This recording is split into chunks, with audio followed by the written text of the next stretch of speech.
아이가 전혀 알아들을 수 없다고 생각하시는 분들도 계신데요. 어린 아이에게 되도록 다양한 경험을 쌓게 함으로써 잠재의식적 기억을 증가시키게 되는 길을 줘야지 두뇌 발달 단계상 어린아이 때 가장 뛰어난 재능이 길러진다라고 되어 있습니다. 교육의 첫 번째 단계는 아기가 이야기를 알아듣는다고 믿고 되도록이면 성인의 언어로 풍부하게 말을 걸어주는 거라고 합니다. 그래서 작가가 어떤 얘기를 하냐고 있으면 각 결혼한 젊은 부모들에게 자녀가 초등학교에 들어가기 전에 책을 읽을 수 있게 해주라고 충고를 한답니다. 독서라는 것이 얼마나 중요한 것인지 모르겠습니다. 저도 독서를 통해서 물론 늦게 시작을 하긴 했지만 성인이 읽고 난 저에게도 이렇게 많은 변화가 일어났는데 아이들이 어렸을 때부터 이제 독서라는 습관을 가지게 되고 독서를 즐기게 되면 얼마나 그 인생이 풍요로워질까라는 생각을 해봤어요. 작가는 어떤 식으로 했냐면 밤을 잘 때도 반드시 책을 이제 그 자녀에게 읽어줬다고 합니다. 근데 이 독서 지도가 한두 시간씩 이렇게 꾸준하게 읽어줬다고 하는데요. 어렸을 때 이 지능 교육에 독서를 자연스럽게 체득하는데 얼마나 많은 도움을 줄 수 있는지 모릅니다. 이 책을 많이 읽어주게 되면 생각하는 것도 빠른 시간 내에 그 글을 읽을 수 있게 된다고 합니다, 아이들이. 그 언어를 빨리 습득하게 되기 때문에 외국어도 마찬가지고요. 그 언어를 빨리 습득하게 되면서 더욱더 빨리 지적인 성장이 일어나기 때문에 정말로 중요한 부분이라고 생각하고 아이가 이제 다시 두바이로 오게 되면 책을 읽어주고 교육을 시키는 부분에 대해서 좀 많이 집중을 할 생각입니다. 유의할 점에 대해서 이렇게 설명을 해놨는데요. 공부한다는 의식을 갖지 않고 놀이라는 기분으로 했다라고 돼 있어요. 그리고 이제 아기가 공부는 모두 즐거운 놀이라고 믿었다고 합니다.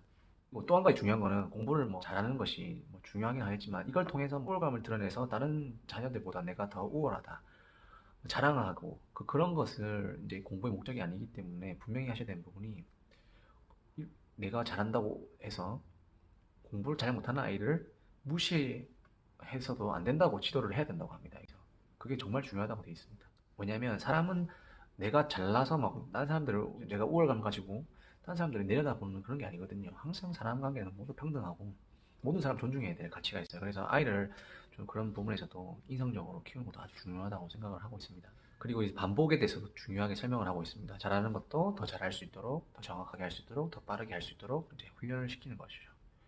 이것도 이제 쭉 지속적으로 이렇게 연습을 시킬 수 있도록 하면 좋을 것 같다는 생각을 해봅니다.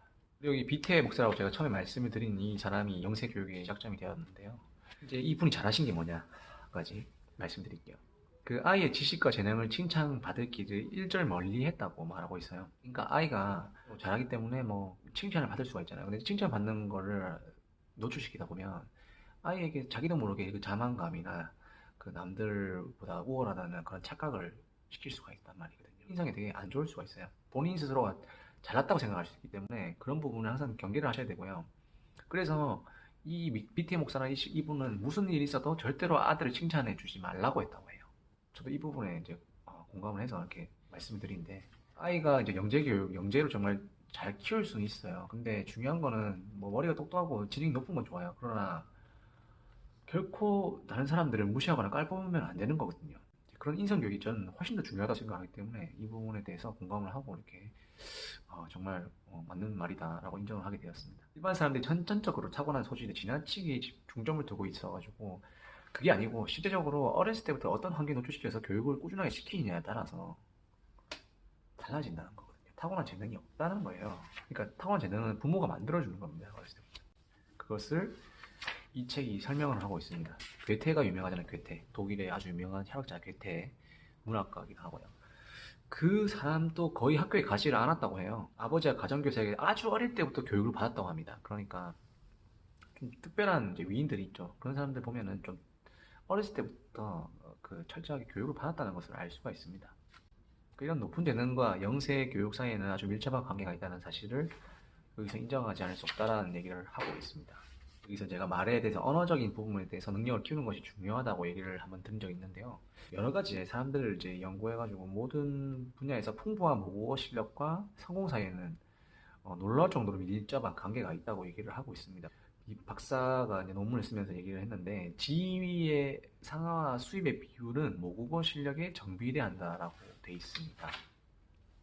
그러니까 회사의 중역일수록 밑에서 일하는 사람보다 모국어 실력이 더 뛰어나다. 그러니까 말을 더 잘하고 글 쓰는 능력이 더 뛰어나고 더 많은 어휘를 사용할 수 있다는 거죠.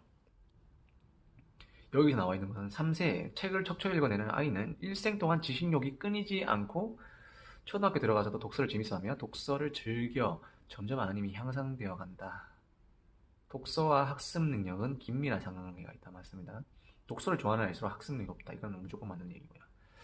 독서의 중요성은 그만큼 크다. 저는 독서의 중요성을 누구보다 잘 아는 부모라고 생각합니다. 독서가 정말 중요하고요. 독서를 통해서 생각하는 힘이 길러지거든요. 상상력도 많이 길러지고 창의력도 많이 길러집니다. 왜냐하면 책을 통해서, 글을 통해서 내가 머릿속에 그런 화면들을 재생하고 상상을 하는 거거든요. 그렇기 때문에 잠재의식의 발전이나 이런 것들에 대해서 독서가 참 많은 도움을 준다라는 생각을 하고 있습니다. 그래서 어린아이에게 여기서 나온 내용은 배우는 것이 생의 즐거움이라고 돼 있어요. 그 모든 인간에게 배우고자 하는 욕구가 다 있죠. 어렸을 때부터 이걸 잘 개발시켜주면은 아이의 그런 인생에 얼마나 많은 도움을 줄 수 있을까, 여러분들. 그리고 이 배움을 즐거움으로 이렇게 아이들이 즐길 수 있도록 많은 도움을 주셔야 될 것 같습니다. 이런 의욕들이 손상되지 않도록 어렸을 때부터 잘 관리를 하시는 게 중요합니다. 그래야지 커서도 정말 그 지식력이 왕성하게 본인이 많은 걸 배우고 또 하면서 인생에 많은 도움을 받을 수가 있습니다. 그래서 결국은 어린아이 때부터 독서하는 그 습관을 일으키게 하고 가능한 한 많은 책을 읽어주는 것이 정말 중요하다고 생각을 합니다.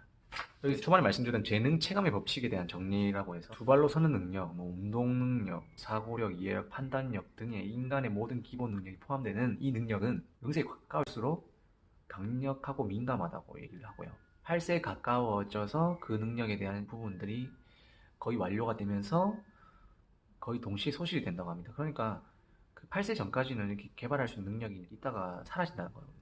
그 이후에는 기존에 개발되었던 그 두뇌 능력에서 뭐 추가적으로 확장이 되는 부분이 있겠지만 이 8세까지 획득한 능력이 발전이 토대가 된다라고 얘기를 하고 있어요. 8세 이제까지 정신적 자질과 그 이후의 정신적 자질은 좀 많은 차이가 있다고, 전혀 별개의 것이라고 얘기를 하고 있고요. 그래서 지금까지 교육을 보시면 전부 8세 이후의 교육이 주로 이루어졌다고 보시면 되고, 중요한 0세부터 8세 이전까지 교육은 거의 간과됐다고 보시면 될 것 같아요. 교육상 그렇죠. 예. 그래서 여러분, 자녀가 있으신 분들은 그 해외에서나 뭐 국내에서나 이렇게 아이를 위해서 어렸을 때부터 집중적으로 교육시키는 것이 얼마나 중요한지, 그리고 물론 학원을 자주 보내고 많이 배우게 한다고 중요한 게 아니고요. 정말 그 본인의 주관을 가지고 잘 교육을 하셨으면 좋겠어요. 저도 이제 부모가 되어서 이제 아이를 이제 키워야 되는 입장이 되어서 이제 좀 이런 육아에 대한 부분에 관심을 많이 가지게 되었는데요. 그 자녀 교육에 대한 부분에 대해서 저도 이제 외국에 나오는 이유가 있어요. 뭐냐면 자녀에게 좀 새로운 것들을 경험하게 하고 싶다. 어렸을 때부터 많은 새로운 경험들을 좀 하게 하고 싶다는 생각 때문에 한국에서 교육을 안 시키고 이렇게 해외에서 교육을 시킬 생각을 하고 있습니다. 물론 영어나 언어적인 부분을 또 관과할 수 없는 부분인데요. 그런 것보다도 문화와 가치관이 다른 사람들을 많이 접하면서 그 본인이 가진 그 협소한 세계관을 가진 것이 아니라 다양한 세계관 속에서 사람들과 교류하면서 다양한 경험들을 어렸을 때부터 하게 하는 것이 자녀의 그 인생에 대해서 참 행복함을 줄 수 있지 않을까. 더 많은 옵션을 줌으로써 더 나은 선택을 할 수 있도록 도와주는 것이 아닐까라는 생각을 하면서, 여러분들은 어떻게 생각할지 모르시겠어요. 뭐 한국에서 교육시키는 게 나쁘다는 건 아닙니다. 그러나 저는 이제 좀 더 넓은 세계 속에서 아이를 키우면 도움이 더 많이 되지 않을까 생각을 해서, 그런 한국적인 문화뿐만 아니라 다양한 문화 속에서 그런 다양한 사고방식을 가진 사람들과 접하면서 좀 더 생각의 폭을 넓힐 수 있다, 견문을 넓힐 수 있다, 이런 것들에 대해서 긍정적으로 시각으로 바라보고 있기 때문에 그런 부분들을 어릴 때부터 좀 조기 많은 경험을 할 수 있게 해주면 정말 본인이 어떻게 살아야 행복할지 많은 고민들을 할 수 있을 것 같아요. 왜냐하면 제가 한국에서 이렇게 초중고 대학을 다 나오고 이제 교육을 받았기 때문에 좀 느껴졌던 부분 중에 좀 아쉬운 부분이 있습니다. 바로 뭐냐면 제가 뭘 원하고 뭐를 하고 싶어 하는지 몰랐던 것 같아요.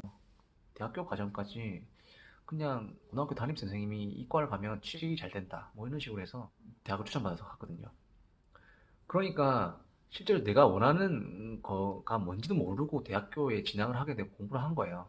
그거 제가 또 지금까지 공부를 딱 해보니까 전 전기전자 공대를 나왔는데 그 공대 공부가 저랑 그렇게 맞지가 않았던 거예요. 지금 생각해보면 제가 사람을 만나는 것을 더 좋아하고 사람과 관계 맺는 걸 더 좋아하는 것 같아요. 그러니까 저희 적성과 좀 안 맞았다라는 생각을 하고요. 제가 뭘 원하는지도 모르겠고 내가 뭘 잘하는지도 모르겠고 그걸 충분히 고민하는 시간 자체가 부족했어요. 한국에 있으면서 교육받으면서 그런 획일적인 시스템 속에 있다 보니까 좀 그런 독창적이나 창의적인 부분을 개발하기가 좀 어렵다라는 생각이 들었거든요. 그 아이에게는 조금 더 그런 생각을 많이 할 수 있도록, 고민을 많이 할 수 있도록 진로에 대한 고민이나 본인이 잘한 것이 무엇인지 어릴 때부터 많은 경험을 통해서 발견하면서 자기가 원하는 길로 무조건 성공하는 것이 다가 아니기 때문에 본인이 정말 행복하고 원하는 길로 갈 수 있도록 어렸을 때 많은 고민을 할 수 있게끔 해주는 게 필요할 것 같다고 생각을 했어요. 그래서 그것이 이제 뭐 해외에 나오게 되면 그런 경험들을 통해서 더 많은 본인의 진로에 대한 탐색 과정이 이루어질 수 있다고 생각했기 때문에 그걸 통해서 결국에는 아이가 스스로 이제 행복한 길을 찾아갔으면 좋겠다. 스스로 길을 정해서 선택해서 본인이 충분히 고민하고 원하는 길을 걸어갔으면 좋겠다는 생각에서 해외 생활을 좀 염두에 뒀던 것도 있습니다. 물론 해외 생활 정답이 아니겠지만 여러분들도 자녀 교육하실 때 그런 부모님들이 자녀에 대한 교육관이나 이런 자녀 교육에 대한 가치관들이 다 다를 거지만 잘 협의를 하셔서 정말 자녀가 어떻게 하면 행복하게 살 수 있을까 고민을 많이 하셨으면 좋을 것 같습니다. 이상 독서에 대한 저의 생각을 정리해서 말씀드렸고요. 영세 교육 중요한 것 같습니다. 여러분들도 그런 부분에 대해서 충분히 고민하시고 준비를 하셔서 자녀를 정말 훌륭한 자녀로 키우셔서 행복한 가정생활을